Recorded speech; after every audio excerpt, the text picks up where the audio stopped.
ಅದಕ್ಕೆಲ್ಲ ಟೇಮ್ ಇಲ್ಲ ಕಣ್ಲಾ. ನಾನು ಹೇಳ್ದಂಗೆ ನೀನು ಮಾಡಬೇಕು ಅಷ್ಟೇ. 30,000 ಜನ ಹೆಂಗನ ಮಾಡಿ ಸಮಾವೇಶಕ್ಕೆ ಸೇರಿಸ್ಬಿಡು, ನಾನು ಬಂದು ಸೇರ್ಕೊತೀನಿ, ತಲೆ ಕೆಡಿಸ್ಕೊಬೇಡ. ನಾನು ಮಾತಾಡೋದು ಕೇಳಿಸ್ಕೊ. ನೋಡು, ರಾಜಕಾರಣ ಅಂದರೆ ಬರೀ ದುಡ್ಡು ಹಂಚೋದು, ಎಣ್ಣೆ ಹಂಚೋದು ಅಷ್ಟೇ ಅಲ್ಲ. ಒಂದು 4 ಜನರಿಗೆ ಅದರಿಂದ ಒಳ್ಳೇದಾಗೋ ಥರ ಏನಾರ ಕೆಲಸಗಳು ಮಾಡಬೇಕು. ಮನೆಯಾಗಿರೋ ಹೆಣ್ಮಕ್ಳಿಗೆ ನಮ್ಮಿಂದ ಏನಾರ ಒಂದು ಸಹಾಯ ಅಂತ ಮಾಡಬೇಕು. ಈ ಮೊಬೈಲ್ ಗೇಮ್ಗಳು ಬಂದವಲ್ಲ, ಜೂಜು ಪಾಜು ಅದನ್ನೆಲ್ಲ ಆಡ್ಕೊಂಡು ದುಡ್ಡಾಳು ಮಾಡ್ತಾರಲ್ಲ, ಅವಕ್ಕೆಲ್ಲ ಒಡೆದು ಬುದ್ಧಿ ಕಲಿಸ್ಬೇಕು. ಆಮೇಲೆ ಈ ಹೆಣ್ಣೈಕ್ಳಿಗೆ ಅಂತ ಸಂಘಗಳು ಇರ್ತಾವಲ್ಲ, ಅವನ್ನೆಲ್ಲ ಹೊಸಿ ಪತ್ತೆ ಹಚ್ಚಿ ತಿಳ್ಕೊಂಬಿಡು. ಅವ್ರಿಗೆಲ್ಲ ಫ್ರೀಯಾಗಿ ಅಪ್ಪ ಇವನ್ ಕೈಯಾರೆ ಹೊಲಿಗೆ ಹಾಕೋ ಮಿಷಿನ್ ಕೊಡಿಸ್ಬಿಡುವ.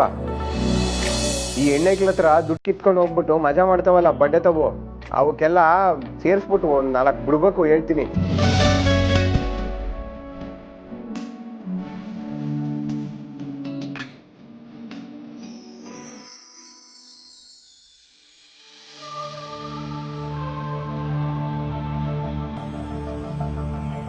ಏನಮ್ಮಿಯವರೇ ಕಣ್ಣು ಮಿಟುಕಿಸ್ದಂಗೆ ಹಂಗೆ ನೋಡ್ತಾ ಇದ್ದೀರಾ? ನನ್ನ ದೃಷ್ಟಿ ಆಗುತ್ತಿಲ್ವಾ? ಏನಿಲ್ಲ, ನಿಮ್ಗೆ ಇಷ್ಟು ಒಳ್ಳೆ ಬುದ್ಧಿ ಎಲ್ಲಿಂದ ಬಂತು ಅಂತ ಯೋಚನೆ ಮಾಡ್ತಿದ್ದೆ. ಇನ್ನೆಲ್ಲಿಂದ ಬರ್ತದೆ? ನಮ್ಮ ಅಪ್ಪನಿಂದ, ನಮ್ಮ ಅವ್ವನಿಂದ. ಸರಿ ನಂಗೆ ಈಗ ಗೊತ್ತಾಯ್ತು. ಬಿಡನೆ ಒಂದು ಮುತ್ತು ಕೊಟ್ರೆ ನಾನು ಹಂಗೆ ಹೋಗ್ಬಿಡ್ತೀನಿ.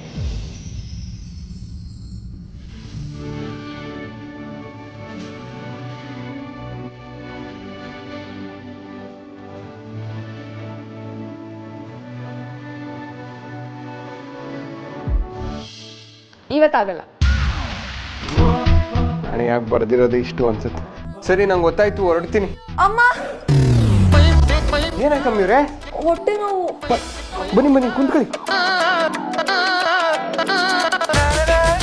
ಅಮ್ಮಿವ್ರೆ, ಇದಕ್ಕಿದ್ದಂಗೆ ಹೊಟ್ಟೆ ನೋವು ಬಂತು ಅಂದ್ರೆ ಇದು ಸಿಹಿ ಸುದ್ದಿ ಏನಾರ ಇರ್ಬೋದಾ? ಅದೆಲ್ಲ ಏನೂ ಇಲ್ಲ. ನಿಮ್ಗೆ ಎಲೆಕ್ಷನ್ ಕೆಲಸ ಇದೆ ತಾನೆ, ನೀವು ಹೋಗಿ. ನಿಮ್ಮನ್ನ ಇಂಥ ಪರಿಸ್ಥಿತಿಲಿ ಬಿಟ್ಟು ನಾನು ಹೆಂಗ್ ಹೋಗಕ್ಕಾಯ್ತದೆ? ಏನಿಲ್ಲ ಜೋಗಿ ಅವರೇ, ಇದು ಮಾಮೂಲಿ ಹೊಟ್ಟೆ ನೋವು ಅಷ್ಟೇ. ಅಯ್ಯೋ ಅಮ್ಮೀರೆ ನಿಂತ್ಕೊಳ್ಳಿ ಅಮ್ಮೀರೆ. ಅಲ್ಲ, ಏನಾಯ್ತು ಅಂತ ಹೊಸಿ ಹೇಳಿ. ನನ್ನ ಏನು ಕೇಳಬೇಡಿ, ನಾ ಏನು ಹೇಳಲ್ಲ. ಅಯ್ಯೋ, ಇದು ಯಾಕೆ ಇವತ್ತು ಹಿಂಗೆ ಆಡ್ತಾ ಇದ್ದೀರಲ್ಲ?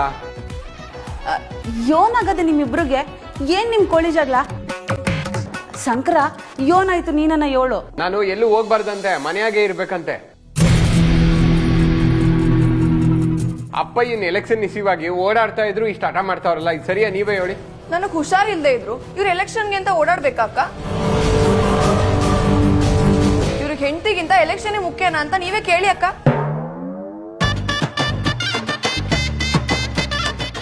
ಎಂಡ್ರು ಮುಖ್ಯನೇ, ಆದ್ರೆ ಎಲೆಕ್ಷನ್ ಟೈಮ್ ಅಲ್ವೇ? ಕೇಳಿ ಅದಕ್ಕೆ ಬಾ. ಅಯ್ಯಯ್ಯೋ ಶಂಕರ, ಗೌರವ, ಒಳ್ಳೆ ಇಬ್ರು ಮಕ್ಳು ಕಿತ್ತಾಡ್ದಂಗೆ ಆಡ್ತಾ ಇದ್ದೀರಲ್ಲ.